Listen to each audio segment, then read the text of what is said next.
예, 오늘 하나님의 말씀은 여호수아서 9장 21절로 27절 말씀입니다. 여호수아서 9장 21절로 27절까지입니다. 잘 안 보이시죠? 앞에. 예, 제가 봉독을 해드리겠습니다. 하나님의 말씀 여호수아서 9장 21절로 27절까지 마지막 절까지입니다. 제가 봉독하겠습니다. 우리가 그들에게 맹세한 맹약으로 말미암아 진노가 우리에게 임할까 하노니 이렇게 행하여 그들을 살리리라 하고 무리에게 이르되 그들을 살리라 하니 족장들이 그들에게 이른 대로 그들이 온 회중을 위하여 나무를 패며 물을 깃는 자가 되었더라. 여호수아가 그들을 불러다가 말하여 이르되 너희가 우리 가운데에 거주하면서 어찌하여 심히 먼 곳에서 왔다고 하여 우리를 속였느냐. 그러므로 너희가 저주를 받나니 너희가 대를 이어 종이 되어 다 내 하나님의 집을 위하여 나무를 패며 물을 깃는 자가 되리라 하니 그들이 여호수아에게 대답하여 이르되 당신의 하나님 여호와께서 그의 종 모세에게 명령하사 이 땅을 다 당신들에게 주고 이 땅의 모든 주민을 당신들 앞에서 멸하신 것이 당신의 종들에게 분명히 들리므로 당신들로 말미암아 우리의 목숨을 잃을까 심히 두려워하여 이같이 하였나이다. 보소서 이제 우리가 당신의 손에 있으니 당신의 의향에 좋고 옳은 대로 우리에게 행하소서 한지라. 여호수아가 곧 그대로 그들에게 행하여 그들을 이스라엘 자손의 손에서 건져서 죽이지 못하게 하니라. 그날에 여호수아가 그들을 여호와께서 택하신 곳에서 회중을 위하여 여호와의 제단을 위하여 나무를 패며 물을 깃는 자들로 삼았더니 오늘까지 이르니라. 아멘. 하나님의 말씀 여호수아서 9장 20절부터 27절까지 봉독을 해드렸습니다. 예, 오늘은 이 말씀을 통해서 인생의 주도권을 하나님께 돌려라. 인생의 주도권을 하나님께, 이런 주제로 말씀을 전해드리겠습니다. 여호수아 이스라엘이 기브온에서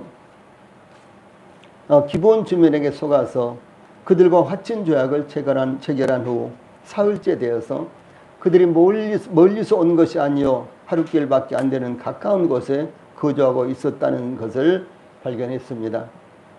이 모든 백성들이 여호수아와 족장들을 당연히 원망하겠죠. 예, 그러나 기브온 주민과의 약속은 하나님의 이름으로 맹세했기 때문에 그들을 공격할 수가 없게 되었습니다.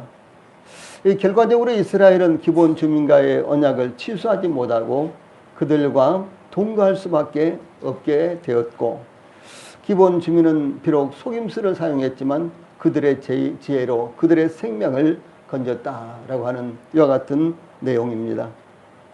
이 본문을 통해서 제일 먼저 20절과 21절 말씀에는 맹세에 대한 입장이 성경에서 어떻게 제시되는가, 또 여호수아와 그 족장들 이스라엘 백성들은 하나님의 이름으로 맹세한 것에 대해서 어떻게 이제 해야 되는가, 이런 내용이 담겨져 있습니다. 이것은 비단 그들의 문제뿐만 아니라 오늘을 살고 있는 저희들, 또 기도와 하나님을 섬기고 있는 저희들에게도 대단히 중요한 사안이라고 이렇게 볼 수가 있습니다. 이스라엘이 기브온 주민들에게 속임을 당함으로 화친 조약을 맺었다는 것이 드러나자 이 회중이 다 족장들을 원망했습니다. 이 여호수아 백성들은 기브온 주민들과 이스라엘의 하나님 여호와의 이름으로 언약을 체결하면서 중요한 것은 하나님께 묻지 않았을 뿐만 아니라 또 한 가지는요, 기브온 주민들에게 어떤 조건도 제시하지 않았다라고 하는 사실입니다. 즉 어떤 조건도 요구하지 않으면서 기브온 주민들의 요구대로 언약을 맺으면서 엄숙한 맹세로 서로 간의 조약을 비준하고 말았던 것입니다. 이 모든 족장이 원망하는 온 회중에게 이르기를 우리가 이스라엘의 하나님 여호와로 그들에게 맹세하였은즉 이제 그들을 건드리지 못하리라라고 그들을 죽일 수 없게 되었다는 것입니다. 이 속임수를 사용하여 계약을 체결한 것은 지키지 않아도 되는 것입니다. 거짓된 계약은 오늘날 이 사회에서도 동일하게 효력을 발송할 수가 없는 것이죠. 그래서 이 속임수를 사용한 이와 같이 사용해서요, 이와 같이 계약을 체결한 것은 지키지 않아도 되고, 이 거짓된 계약은 지켜야 될 의무가 없는 것입니다. 그런데 이스라엘이 이 거짓에 속아서 기브온 주민과 죄악을 체결했다는 것이 밝혀지는데, 이제 그때의 족장들은 우리가 이스라엘의 하나님 여호와로 그들에게 맹세하였은즉, 즉 이스라엘의 하나님 여호와의 이름 때문에 기브온 주민을 죽이지 못하라, 그들을 공격할 수 없게 되었다라고 하는 사실입니다. 여호와 하나님의 이름으로 계약을 체결한 것은 비록 거짓에 속아서 계약을 맺었다고 할지라도 거룩한 것입니다. 하나님의 이름이 거기에 들어갔다, 그렇다면요, 그것은 아주 거룩한 것입니다. 이것은 이 사회에 세상에서 일반적인 계약과는 달리 하나님 앞에서 거룩하고 독특한 것입니다. 그러므로 그 계약을 무효화시킬 수가 없다는 것이었습니다. 그런 까닭에 이스라엘은 20절에 우리가 그들에게 맹세한 맹약으로 말미암아 진노가 우리에게 임할까노니 이렇게 행하여 그들을 살리리라 라고 선언하고, 21절 말씀에 족장들이 그들에게 이른 대로 그들이 온 회중을 위하여 나무를 패며 물을 기는 자가 되었더라 라고 그들을 처벌하는 내용이 밝혀지고 있습니다. 특히 여호수아와 족장들은 기본 주민과의 언약을 취소할 만한 사유가 되었지만 이스라엘의 하나님 여호와의 이름으로 언약했기 때문에 만약 그 언약을 취소하면 진노가 우리에게 임할까 두려웠기 때문에 기본 주민들을 살리리라고 선언을 했습니다. 이스라엘의 족장들은 아이성 전투의 참패가 그들의 죄로 말미암은 것이었고, 그로 말미암아 하나님께서 진노하신 것을 뼈저리게 경험을 했기 때문에 두 번 다시 죄를 범함으로 하나님의 진노를 당하고 싶지 않았던 것입니다. 비록 이스라엘이 기본 주민들의 거짓에 속아서 체결한 조약이었지만 여호와 하나님의 이름으로 맹세한 것은 반드시 지켜야 한다는 것을 보여주는 것입니다. 이와 같은 이제 언약, 이것은 참 중요한 것입니다. 저희들이 하나님을 믿고 구원받은 것은 하나님께서 저희들에게 약속하신 그 약속의 말씀으로 말미암은 것입니다. 동일하게 저희들이 하나님의 말씀을 믿었다라고 하는 것은요, 하나님께서 약속하신 것을 우리가 받아들였다는 것을 의미합니다. 그래서 하나님과 믿는 성도들 사이에는 약속으로 체결된 것입니다.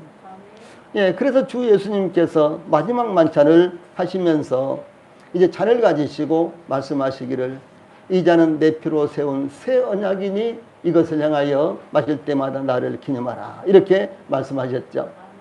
그래서 이제 하나님과 저희들 사이에는 말씀뿐만 아니라 그 말씀에 하나님의 피가 더해져서, 주 예수님의 피가 더해져서 피로 맺어진 이와 같은 언약이다라고 하는 사실입니다. 그런데 하나님은 절대로 그 언약을요 훼손하신다거나 지키지 않으신다거나 없는 것을 하신다거나 그렇게 하지 않습니다. 하나님은 신실하시기 때문에 절대적으로 하나님 말씀에 대해서 책임을 지십니다. 저희들은 어떻습니까? 저희들은 약속을 하고 잊어버릴 때도 많이 있죠.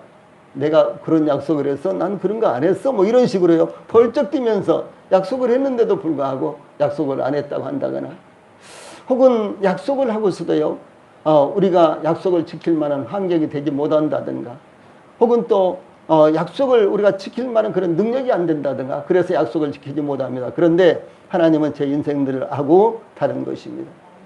하나님은 약속을 하시고 절대로 그 약속을 취소하신다거나 훼손하신다거나 그런 것이 아니라 하나님은 얼마든지 그 약속을 지킬 수가 있기 때문에 말씀하신 대로 그대로 약속을 지키시는 분이시다라고 하는 사실입니다. 그러므로 중요한 것은 우리 성도들이, 오늘 참석하신 모든 분들이 하나님 말씀을 굳건하게 붙으십시오. 그 말씀은 절대적으로 사라지지 않고 없어지지도 않는 것입니다. 그 말씀은 하나님께서 반드시 지키는 말씀이다라고 하는 사실입니다. 하나님께서 맹세에 관한 법을 선포하실 때요, 신명기 6장 13절 말씀에 내 하나님 여호와를 경외하며 그를 섬기며 그의 이름으로 맹세할 것이니라, 이렇게 말씀을 하셨습니다.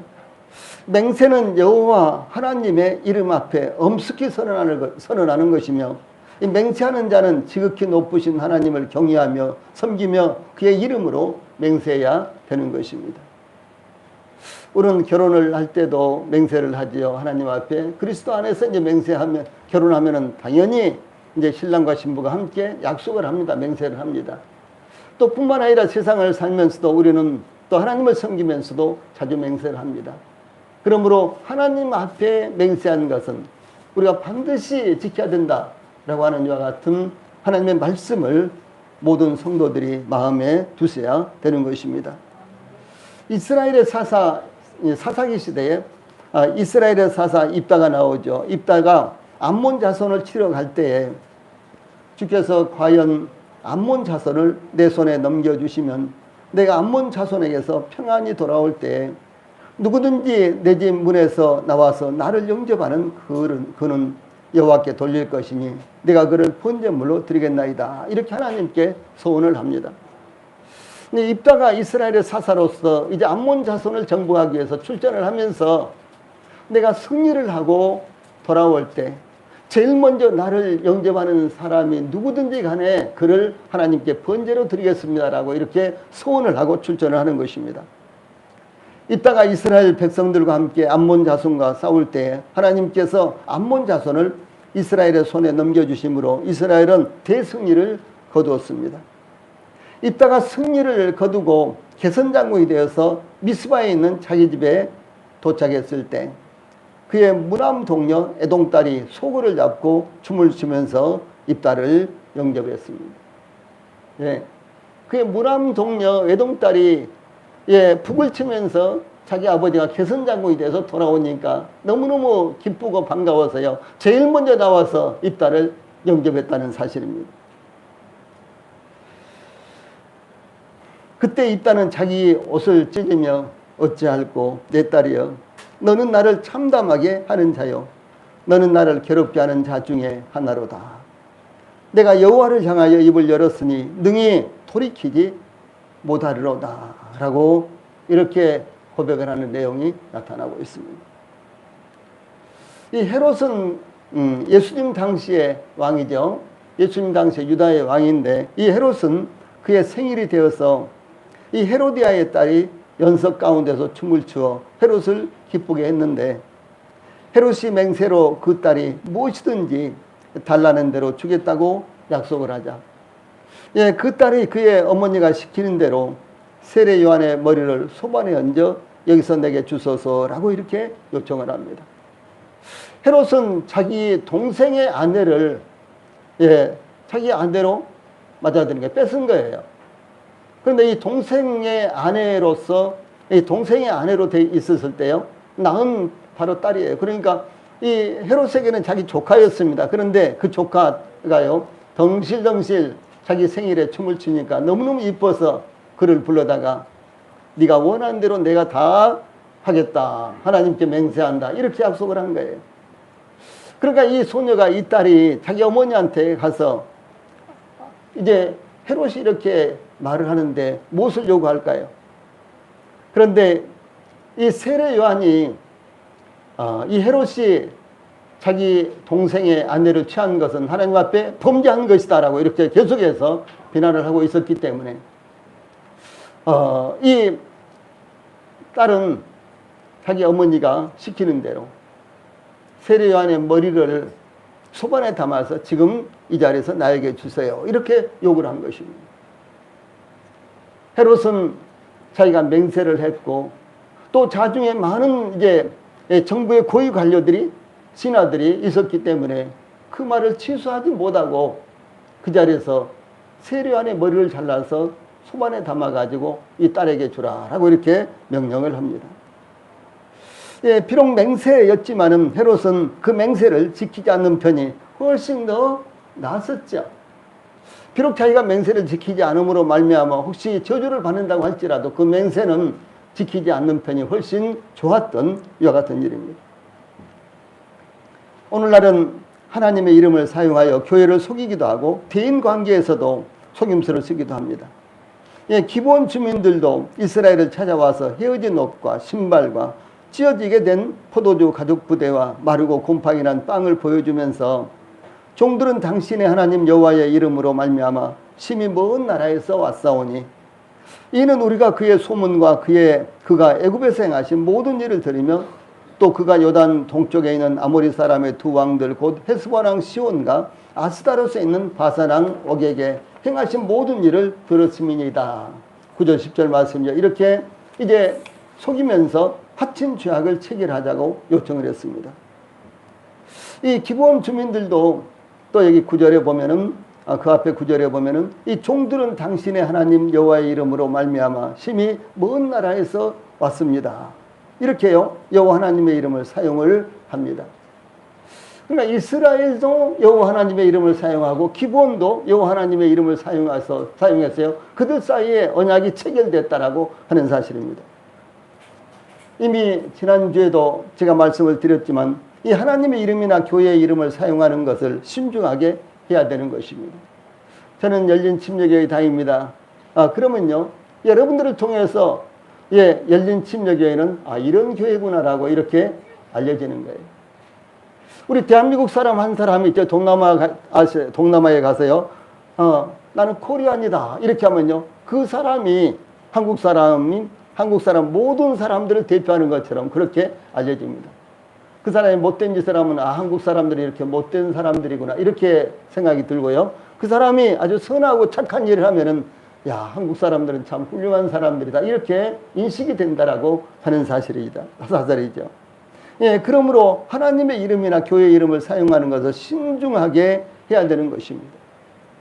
몇몇 대형 교회라든가 일부 일탈한 이와 같은 목회자들 때문에 교회가 이 정상적인 대우를 받지 못합니다. 그래서 우리 한국의 교회가 처음 들어왔을 때 이제 지금으로부터 한 120, 30년 전에 교회가 들어왔는데요. 이 복음이 들어왔는데 그 후로부터 한 30년, 50년이 지난 다음에도 교회는 굉장히 희소했죠. 아주 희소 가치가 있었습니다. 제가 어렸을 때 목사님이 우리 동네에 들어오시면요. 우리 교회 이제 우리 동네에 이렇게 오시면은 동네 사람들이 이 사람 저 사람 전혀 교회에 다니지 않고 하나님이 누군지 알지 못하는 이와 같은 분들도요. 이제 길로 나가서 목사님 오시면 길로 나가서 목사님 오세요라고 이렇게 인사라도 하고 집으로 들어가면요. 이렇게 했습니다. 그래서 목사님은 굉장히 존경받는 분이셨습니다. 저는 이제 중고등학교 다닐 때요. 목사님이 저 안방에 계시고 그다음에 마루가 있으면은 제가 안방에 가지 못했어요. 마루에서 무릎 꿇고 목사님이 말씀하시는 것을 들었습니다. 제가 중학생 때부터 학생회 회장을 하고 뭐 등등 전도를 하고 뭐 이렇게 했기 때문에 이 목사님과 대면할 이와 같은 시간이 많이 있었는데 감히 목사님 가까이 가지 못했습니다. 그래서 제가 되고 싶은 것은 무엇이었는 거는 목사님이나 전도사님은 너무너무 높았기 때문에 목사님, 전도사님이 될 생각을 아예 못했어요. 우리 중고등부 이 담당 교사가 있었는데요. 책임자가 있었는데 그냥 청년이었어요. 그런데 나도 자라가지고 이렇게 중고등부 책임자가 되고 싶다는 그런 생각을 가졌습니다. 목사님 되고 싶다 하는 생각은요. 그분이 너무너무 높았기 때문에 하지를 못했어요. 그러나 요즘은 어떻습니까? 오히려 목사나 목회자들 등등요. 좋지 않은 이와 같은 이미지가 붙어 다니고 이것은 이 소수의 일탈하는 목회자들 때문이며 또 뿐만 아니라 참된 복음과 진리를 갖고 있지 않는 이와 같은 교회, 이와 같은 목회자들 때문에 오늘날 이런 현상이 일어나고 있다는 사실이죠. 대단히 중요한 것입니다. 그래서 하나님의 이름이나 교회의 이름을 사용하는 것을 신중하게 해야 되는 것입니다. 자기를 정당화하기 위해서 하나님의 이름이나 교회의 이름을 사용해서는 안 된다는 것입니다.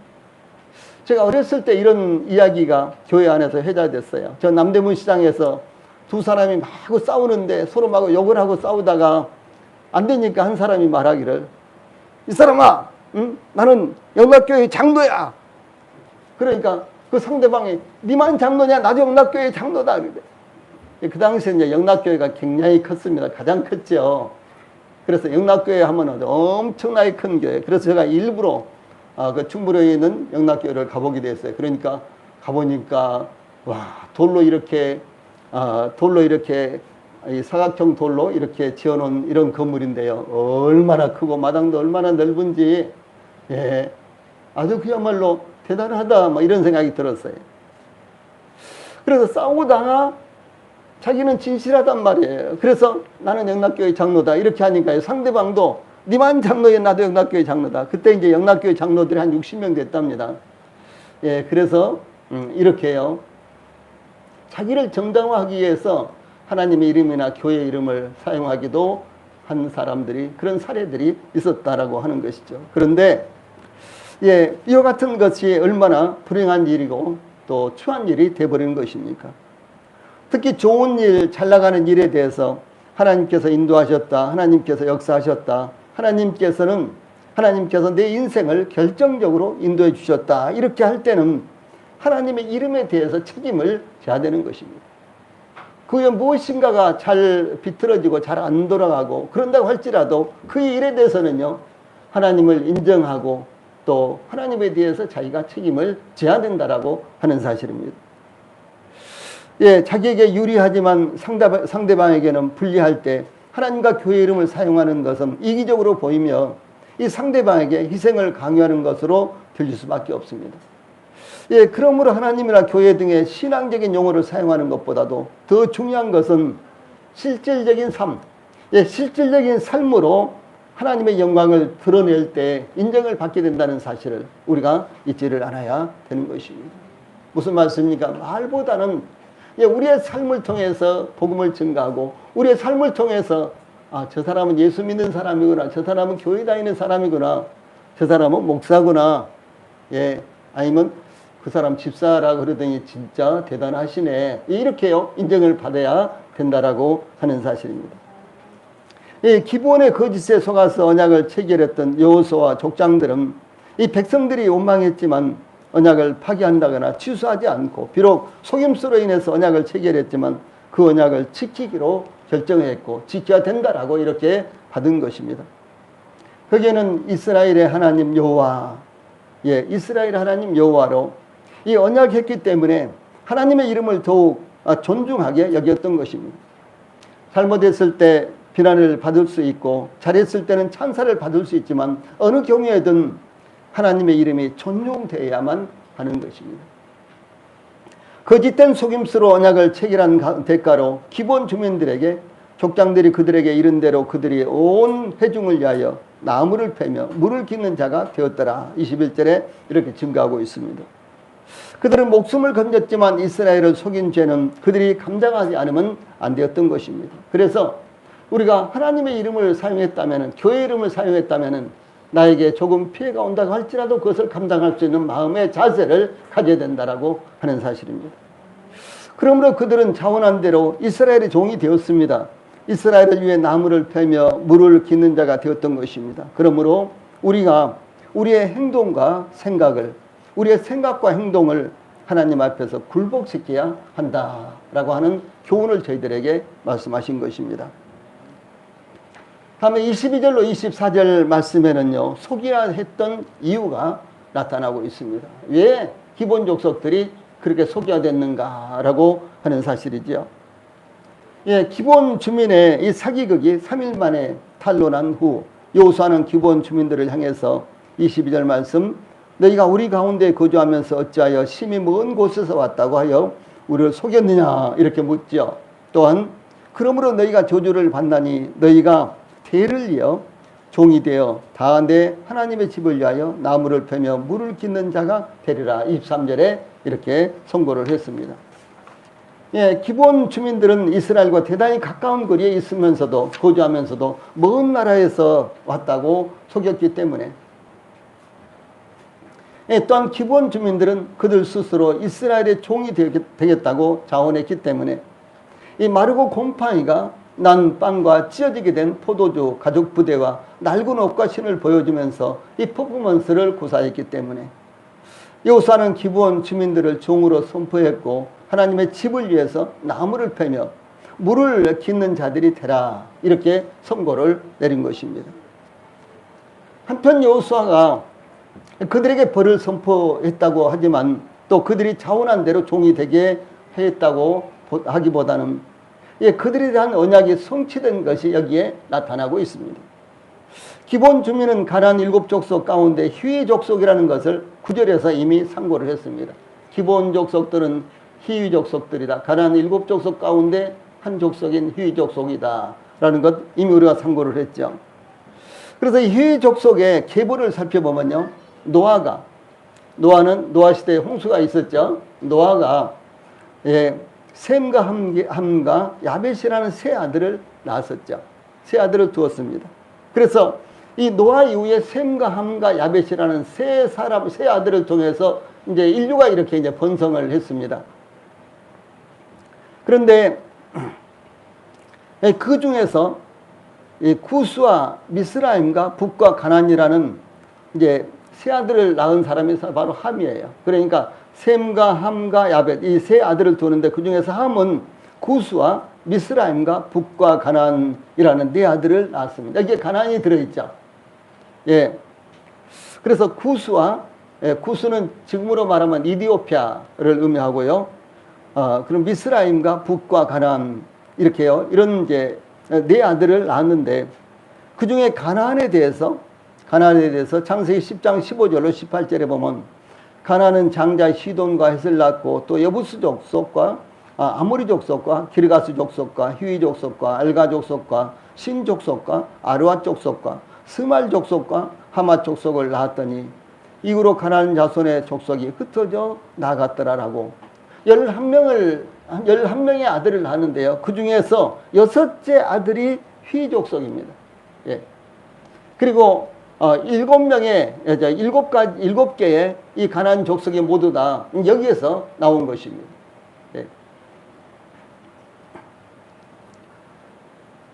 예. 그런데 노아는 창세기 9장 25절에 보면 가나안은 저주를 받아 그의 형제의 종들의 종이 되기를 원하노라 이렇게 선포를 합니다.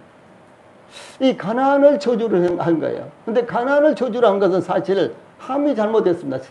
이 노아의 세 아들 가운데 함의 잘못이었습니다. 그런데 이 함이 잘못을 했는데 가나안을 저주한 것은요, 함의 후손들 가운데 그 저주가 가나안에 집중되었다는 것을 의미를 하는 것입니다. 그러므로 노아가 선포한 예언이 바로 여기서 성취가 되는 것입니다. 참 얼마나 놀라운 것입니까?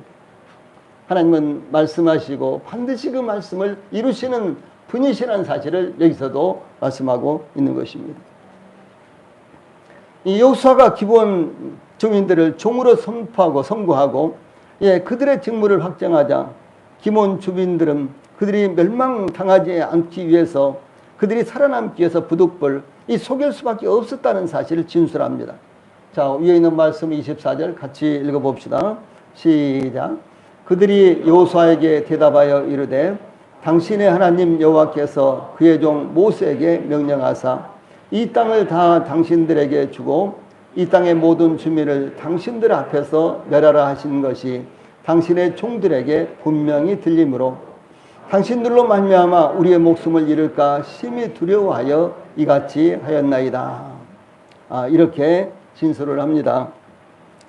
기본 주민들은 하나님께서 이스라엘에게 가나안 땅의 모든 부족들을 다 멸하라고 이스라엘에게 하나님께서 지시한 것을 분명히 들었으므로 목숨을 잃게 될 것이 너무 두려워서 너무나 공포에 질려서 거짓말을 해서 속이더라도 이 살아날 길을 찾게 되었다라고 이렇게 진술하는 것입니다.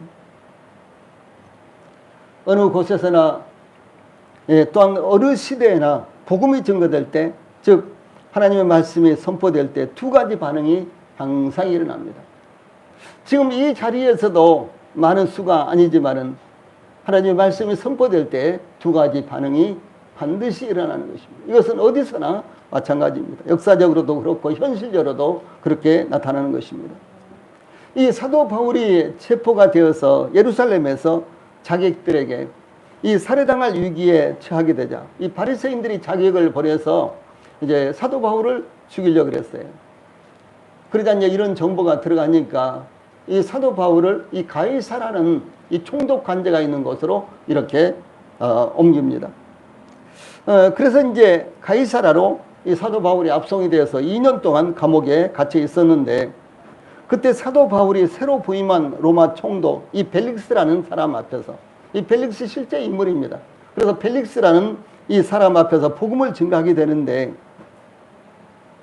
자 여기 보면요 같이 읽어봅시다. 이 보라색 아랫박스 말씀 시작. 수일 후에 벨릭스가 그 안에 유대 여자 두루실라와 함께 와서 바울을 불러 그리스도 예수 믿는 도를 듣거늘 바울이 의와 절제와 장차 오는 심판을 강론하니 벨릭스가 두려워하여 대답하되 지금은 가라 내가 틈이 있으면 너를 부르라 하고 동시에 또 바울에게서 돈을 받을까 바라는 거로 더 자주 불러 같이 이야기하더라 라고 총독 벨릭스가요 복음을 듣자 어떻게 반응하는지를 증가하고 있는 것입니다.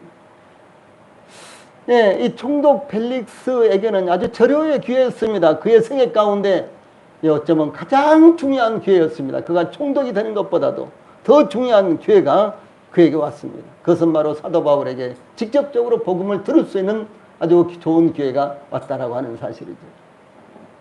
그런데 이 벨릭스 총독이 이 사도 바울을 통해서 복음을 들으면서요 너무너무 두려웠습니다. 아주 공포스러웠습니다. 예, 그런데도 불구하고 그럼 어떻게 해야 되겠습니까? 자기 마음을 열고 복음을 받아들여야 됐던 것입니다. 그런데 이 벨릭스는요 지금은 시간이 없으니까 다음에 듣자 그러면서 다음으로 미뤘습니다.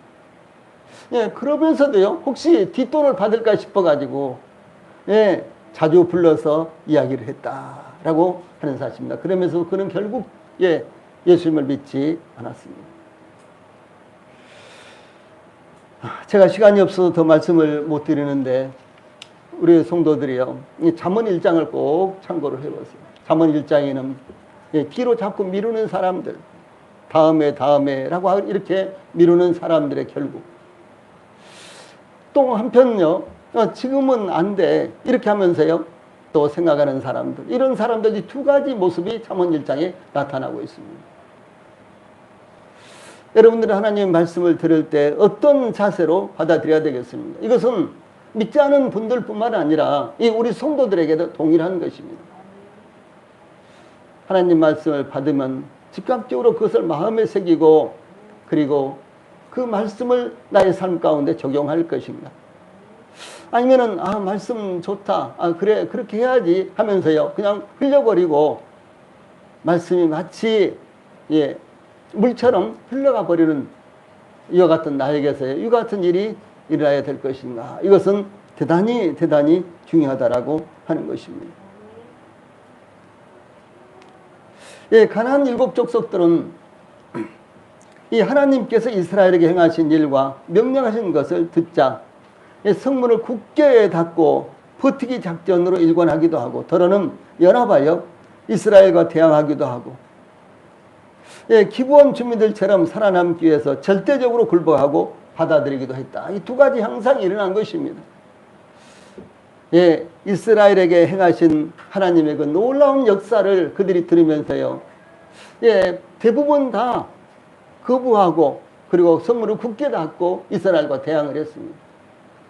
그런데 그 중에 기브온 족속들처럼 아주 소수는요 목숨을 내걸고 이스라엘과 화친하기 위해서 이스라엘과 평화하기 위해서요 애를 썼다라고 하는 시도했다라고 하는 사실입니다.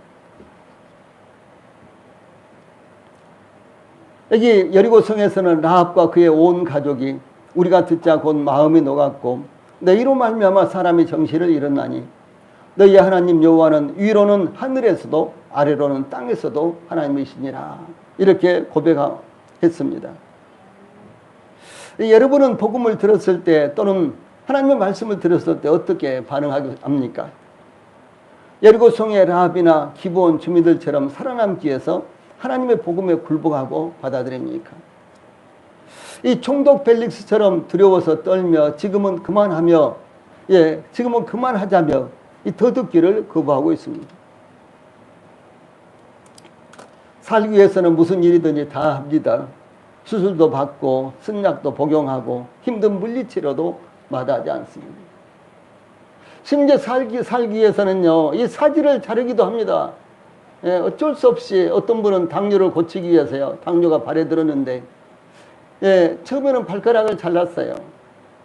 근데 발가락 잘라가지고 안 되니까 나중에는 발바닥까지 다 자르고 나중엔 팔목까지 또 자르고 그래도 또 안 되니까 나중에 허벅지까지 자르는 그런 사람을 제가 직접 봤어요. 여러분, 살기 위해서는요, 이렇게 합니다.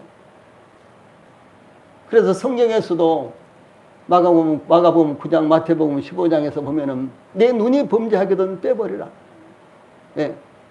내 팔이 범죄하거든 잘라버리라. 팔이 하나 없고 눈이 하나 없더라도 내가 구원받고 영생 얻는 것이 더 나은 것이 아니냐. 이렇게 주님께서 직접적으로 말씀을 하신 것입니다.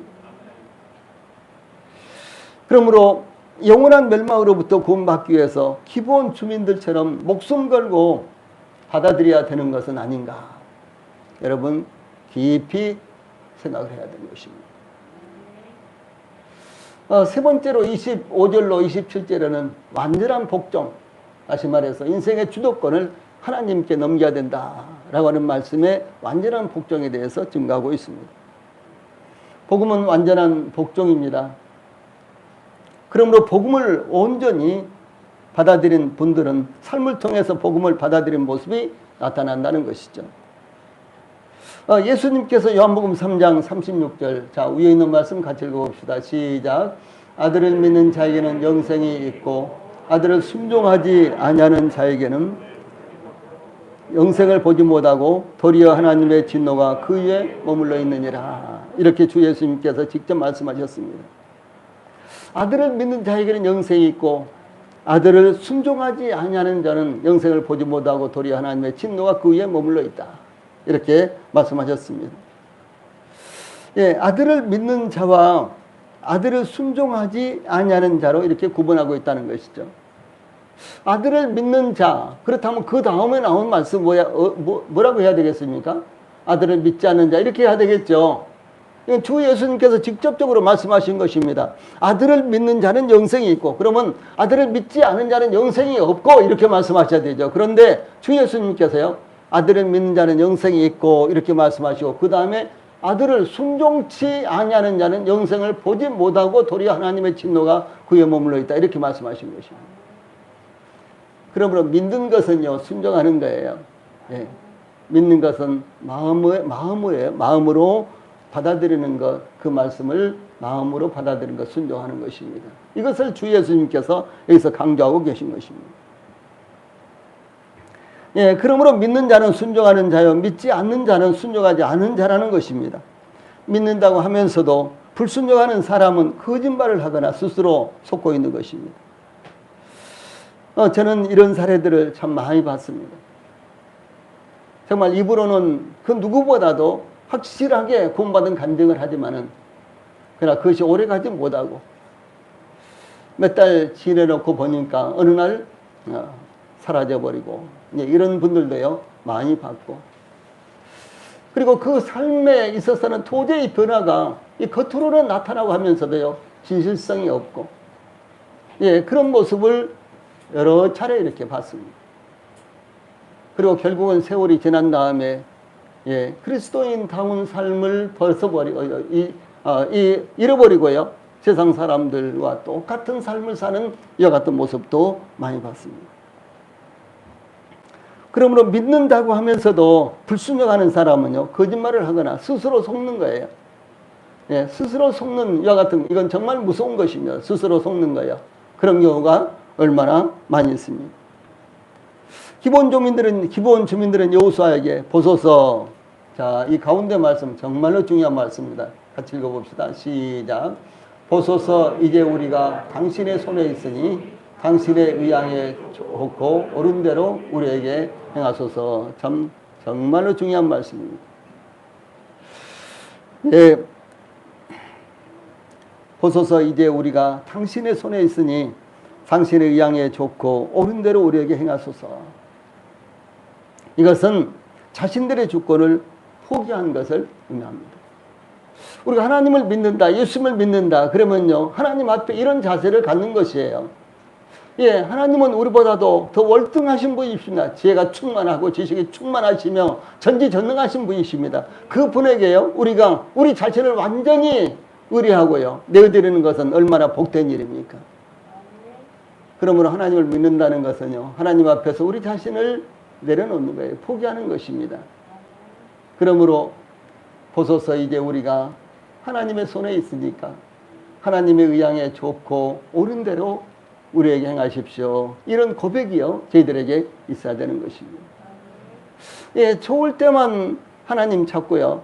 그리고 잘 돼 가는 것처럼 보일 때 하나님은 최고고, 어려운 환경이 된다든가 예, 감당하기가 어려운 이와 같은 일들이 있을 때는 예, 하나님을 외면한다든가 이와 같은 것은요, 그건 신앙이 아니라는 것이죠. 예, 예, 기브온 주민들의 이와 같은 말은요, 이제 우리는 전적으로 당신들의 권세 아래 있고 당신의 처분에 우리의 모든 문제를 전적으로 맡기겠나이다. 우리는 당신들의 노예입니다. 우리는 당신들의 뜻대로 복종하겠습니다. 당신들이 죽으라면 죽을 것이며 당신들이 우리를 전쟁터로 몰아넣으면 우리는 그곳으로 갈 것이며 당신들이 무엇을 시키든지 우리는 그대로 하겠습니다. 이렇게 고백한 것입니다. 예, 이 죽음의 순간에서 그들을 살려준 여호수아와 이스라엘 백성들, 예, 이 죽음의 현장에서 그들을 예, 받아준 이와 같은 여호수아와 이스라엘 백성들, 그렇다면 그들에게요, 예, 이제는 우리가 당신들의 노예이니까 당신들의 처분대로 우리를 대하십시오라고 이렇게 고백할 수밖에 없었던 것이죠. 이것이 우리 성도들의 고백이 돼야 되고, 하나님 앞에서요, 우리 성도들의 고백이 돼야 되고, 우리들의 신앙 고백이 돼야 되는 것입니다. 여호수아와 이스라엘 백성들에게는 이 가나안 전쟁을 치르면서 수많은 일손이 필요했습니다.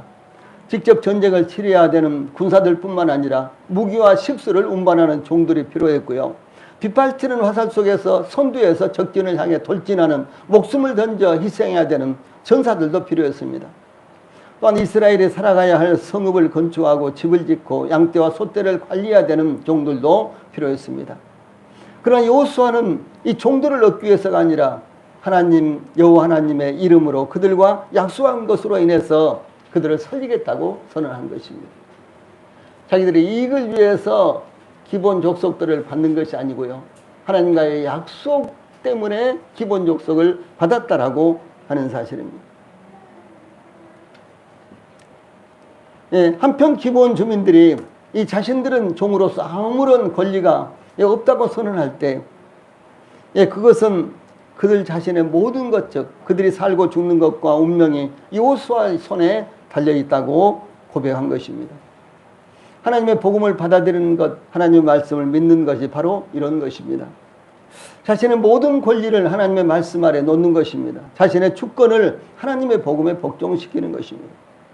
또한 기본 주민들은 이스라엘을 향한 하나님의 말씀을 거역할 수가 없었고, 하나님의 권능은 무한하다는 것을 깨달았습니다. 그러므로 그들로서는 예, 그분의 처분에 자신들의 모든 것을 내어놓는 것 외에 그들에게 달리 방법이 없다는 것도 깨달았습니다. 예, 기본 주민들의 당신의 의향에 좋고 옳은 대로 우리에게 행하소서라는 그들의 진술에서 그들은 이스라엘에게 최선의 자비를 기대하는 그들의 심정을 볼 수가 있는 것입니다. 자, 파란 박스에 있는 말씀 까만 글씨 같이 읽어봅시다. 시작. 당신의 의향에 좋고 옳은 대로 우리에게 행하소서. 예, 당신에게, 하나님의, 당신의를 하나님의로 바꿔서 읽어봅시다. 시작. 하나님의 의향에 좋고 옳은 대로 우리에게 행하소서. 우리 성도님들, 이런 신앙 고백을 하나님께서 원하시는 것입니다. 죄인들이 하나님 앞에 예, 구원받기 위해서 나올 때도 이와 같은 마음과 자세로 나온다면 하나님의 은혜를 입을 수가 있는 것입니다. 즉 자신의 무능력함을 깨닫고 자신의 죄를 인정하며 하나님의 경고의 말씀을 엄중하게 받아들인다면 기본 주민들이 생명을 얻었던 것처럼 멸망치 않고 영생을 얻는 것입니다. 여호수아는 기본 주민들이 보소서 이제 우리가 당신의 손에 있으니 당신의 의향에 좋고 옳은 대로 우리에게 행하소서라고 고백한 대로 그들을 이스라엘 자손의 손에서 건져서 죽이지 못하게 하니라. 26절에 이렇게 기록된 말씀을 지켰습니다. 기본 주민들은 가나안 7족속이 멸망당하는 가운데서도 극적으로, 예, 또 중요한 것이요, 아주 합법적으로 생명을 얻었다라고 하는 사실입니다. 이것이 얼마나 기본 족속들에게 영광입니까? 이것이 기본 족속들에게 얼마나 큰 축복이 된 것입니까? 기적적으로, 극적으로 그들은 생명을 얻었을 뿐만 아니라 합법적으로 생명을 얻었다라고 하는 사실입니다. 전도서 7장 20절에 선을 행하고 죄를 범치 아니하는 의인은 세상에 아주 없느니라 이렇게 말씀하셨어요.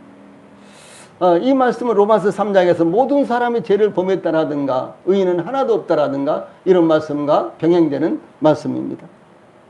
그러므로 모든 사람들이 하나님의 심판을 받아서 멸망을 당할 수밖에 없는 것입니다.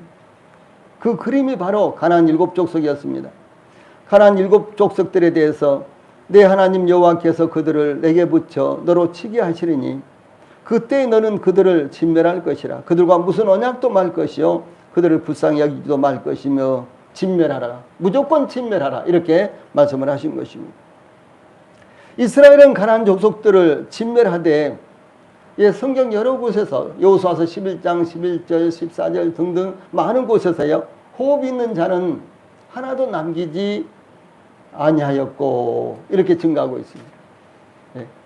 하나님께서 그렇게 말씀하셨기 때문에 지시하셨기 때문에 여호수아와 이스라엘 백성들은 가나안 땅을 정복하면서 호흡이 있는 자를 하나도 남기지 않고 다 진멸했다는 것입니다. 그러므로 기브온 주민들이 생명을 구할 수 있었던 것은 그들의 종교나 선함이나 열심이 아니라 오직 하나님에 대한 소식을 듣고 거기에 자신들을 복종시켰기 때문이었습니다. 그러므로 기브온 주민들에 대해서 그날의 여호수아가 그들을 여호와께서 택하신 곳에서 회중을 위하여 여호와의 제단을 위하여 나무를 패며 물을 깃는 자들로 삼았더니 오늘까지 이르니라라고 이렇게 27절에 증가하고 있습니다. 기본 주민들이 하나님에 대한 소문을 받아들이고 자신들을 복종시켰을 때 그들은 멸망의 대상에서요. 참 중요한 것입니다. 정말 중요한 것입니다. 여호와의 제단을 섬기는 자들로 자비와 특권이 베풀어졌다. 여기 겉보기에는요. 오직 이스라엘의 노예로서 이스라엘의 종들로서 이제 그들이 영원히 이스라엘을 섬겨야 될 자들로 나타나고 있죠. 그런데 그 배경에는 무엇이 있습니까? 그 진실한 이 속에는요. 무엇이 들어있는 것은 여호와의 제단을 섬기는 자들로 그들에게 특권이 베풀어졌다라고 하는 사실입니다. 우리 하나님의 말씀에 복종하고 하나님의 주권을 전적으로 우리가 받아들이면요. 그래서 사도 바울이 로마서 1장 1절에 예수 그리스도의 종 사도 바울은 그랬죠. 종은 무엇입니까? 로마서 1장에요. 신약 성경에서 종이라고 사용되는 단어가 두 가지가 있는데 이 사도 바울이 사용한 단어는요. 둘로스라는 히브리어로 헬라어로 둘로스라는 단어인데 이것은 노예라는 단어입니다. 노예는 무엇입니까? 노예는 그 주권이 전적으로 주인에게 있는 것을 말합니다. 이 종은 일용품팔이에요. 그런데 월급 받고 이렇게 일을 한다거나요. 이런 것을 종이라고 합니다. 그런데 이 성경에서요. 그런데 노예는 완전히 주도권이 넘어가는 거예요. 그 생명과 그의 모든 것들이 주인에게 넘어가는 것을 말합니다. 그래서 사도 바울은 로마서 1장 1절에서 예수 그리스도의 종 바울 이렇게 자신을 이야기를 하는 것입니다. 겉으로 보기에는 기본 주민들은 이스라엘과 여호수아의 종 노예였습니다. 그런데 그 내막에는요. 여호와의 제단을 섬기는 자들로 그들이 놀라운 은혜가 베풀어졌다라고 하는 것입니다. 그래서 기본 족속들은 이 하나님에 대한 소문을 그들이 받아들였을 때 그리고 자신들을 거기에 복종시켰을 때 그들은 멸망의 대상에서 여호와의 제단을 섬기는 자들로 자비와 특권이 베풀어졌습니다. 다른 모든 가나안 7족속들은 심지어 기브온 족속이 속한 휴이 족속들까지도 이스라엘이 가나안 땅을 정복할 때 다 멸망되고 말았습니다. 그런데 기브온 족속들은 거기서 살아났을 뿐만 아니라 여호와의 제단을 섬기는 자들로 특권이 베풀어졌다라고 하는 사실입니다. 이 가나안 족속의 전통적인 우상 숭배로부터 구원을 받아서 참되신 하나님을 예배하는 자가 된 것입니다. 여기 참으로 중요한 것이 있습니다. 이스라엘 하나님 여호와에 대해서 들은 것을 시인하는 자들만이 하나님의 심판으로부터 구출된다는 이와 같은 사실을 여기에 이 사건을 통해서 하나님께서 저희들에게 제시하는 것입니다. 훗날 기브온의 후손들은요, 훗날 기브온 족속들의 후손들은 느디님 사람들 이렇게 나옵니다. 느디님 사람들. 예. 이 느디님 사람들이라는 말은요, 바쳐진 사람들입니다. 바쳐진 사람들. 그래서 이 바쳐진 사람들로서 성전을 섬기는 존귀한 지위가 그들에게 부여된 것이 성경에 이렇게 많이 나타납니다.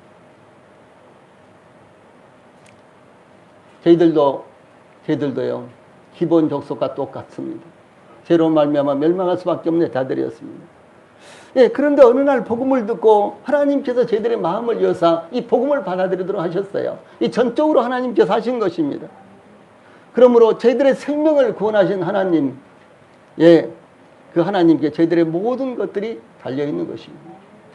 우리가 여기에 복종할 때요, 우리가 여기에 복종할 때 느드님 사람들, 곧 바쳐진 사람들이 되는 것입니다. 예, 그러므로 말미암아 저희들이 참으로 하나님을 영광스럽게 섬길 수 있는 자들이 된다라고 하는 사실입니다. 예, 그러므로 우리 성도들과 아직 구원의 확신이 없으신 분들은 주저하지 마시고 복음을 받아들이시기 바랍니다. 예, 인생의 주도권을 하나님께 맡기시기 바랍니다. 그 길만이 유일하게 자신을 살리시는 길이라는 사실을 우리 모든 성도들과 오늘 참석하신 여러분들이 믿으시기를 바랍니다. 예, 마지막으로 시편 84편 10절로 11절에는 이와 같은 말씀이 있습니다. 같이 읽어봅시다. 시작. 주의 공경에서의 한 날이 다른 곳에서의 첫날보다 나은즉 악인의 장막에 사는 것보다도 더 하나님의 성전 문지기로 있는 것이 좋사오니 여호와 하나님은 해요 방패이시라. 여호와께서 은혜와 영화를 주시며 정직하게 행하는 자에게 좋은 것을 아끼지 아니하실 것입니다. 이 말씀의 배경을 보면요, 참으로 눈물 납니다. 고라 자손들이 예, 교만해서 하나님께서 하신 일을 거부를 했죠. 예, 그 일로 말미암아 고라 자손들은 땅이 갈라져서요, 순식간에 몰살돼버리고 말았어요. 그런데 그 중에서 소수가 살아남았는데 이 소수가 뭐라 그래야 되냐? 악인의 장막에서 호화스럽게 사는 것보다도 내 하나님의 집에 문지기로 있는 것이 더 좋다. 여러분 아멘이십니까? 예. 내 하나님을 섬기면서 내 하나님의 집에 문지기로 사는 것이 더 좋다. 이것이 고라 자손들의 고백이다라고 하는 것입니다. 그리고 이 시간 우리 성도들의 고백이 돼야 되는 것입니다. 그래서 가장 좋은 것, 더 좋은 것, 인생의 길에서 가장 중요한 것은 무엇인가를 우리 성도들이 항상 마음에 두시기를 바랍니다. 네, 찬송 부릅시다.